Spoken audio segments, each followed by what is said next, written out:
Our question that we need to answer and we're looking for text evidence for is this one. How do cultural beliefs and values guide people? As I'm reading the text, I will use my highlighter to highlight the examples of cultural beliefs and values. Because when I write, I have to write how those cultural beliefs and values guided people. And I know what it means to guide someone. So I just have to write how these people were guided by their cultural beliefs and values. So let's start reading now.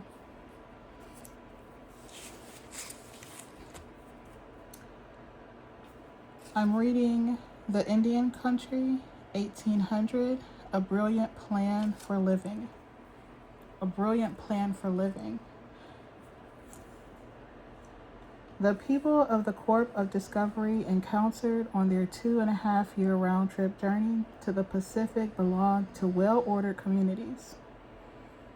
While not a country in the European sense, the region of the Americans traversed 2 centuries ago was bound together by common values and customs.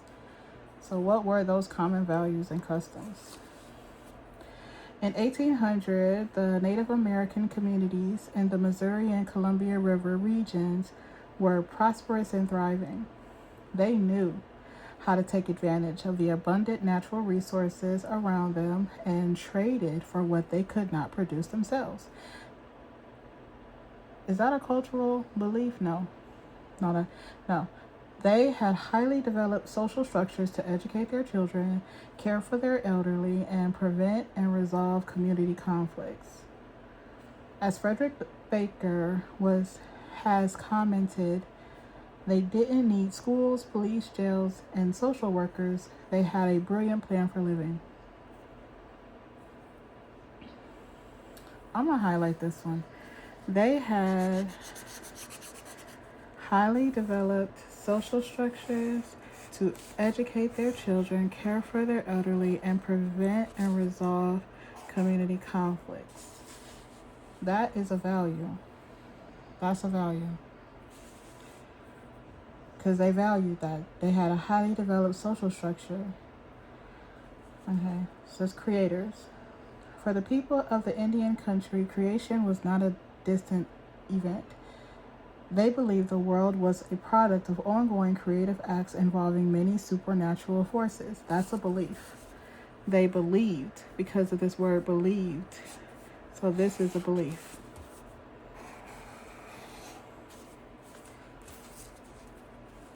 Highlighted. Elders explained that the cosmic forces that made the world continued to be present above and beneath it. They told stories of spirit beings who wielded immense power, affecting the weather, the hunt, and the size of the harvest, and taught that creation was a complex and never-ending process, and that human beings were successful only if they acted with the assistance of the spirit world. That's the answer to that. The people of the Indian country communicated their values through stories of creation and tales of the spirit world. I'm going to highlight that because that's their values. This oral literature was passed from elderly to young people and provided vivid lessons regarding the values they believed were essential for community well-being.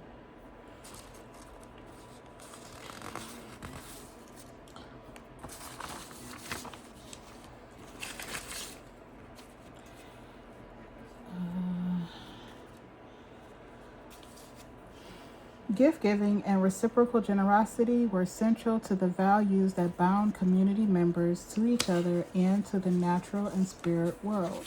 I'm going to highlight that. That's values.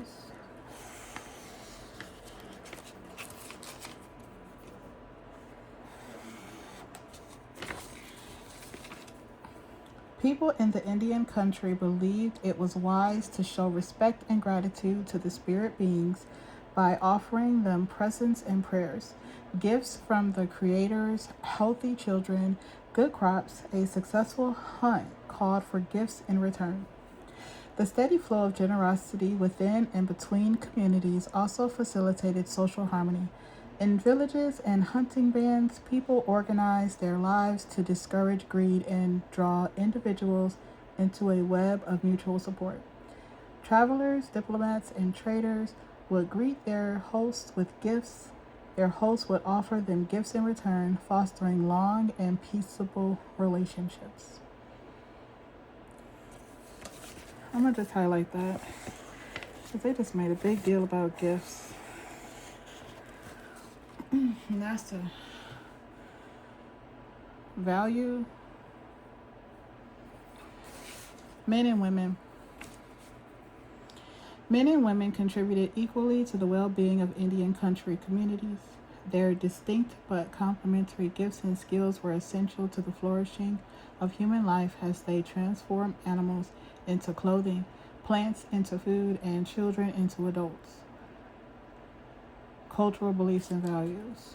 Men and women contributed equally to the well-being of Indian country communities. Last paragraph. Each gender made its own contribution to community life, and each had specific responsibilities to fulfill.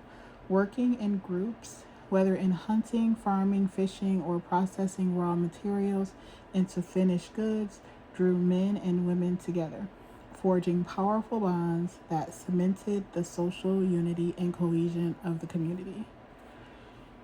Cultural beliefs.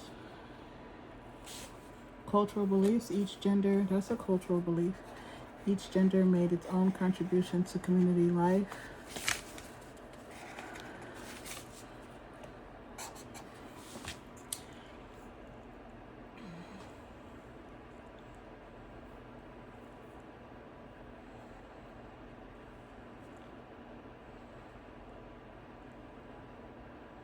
I'm going to highlight working in groups drew men and women together, forging powerful bonds.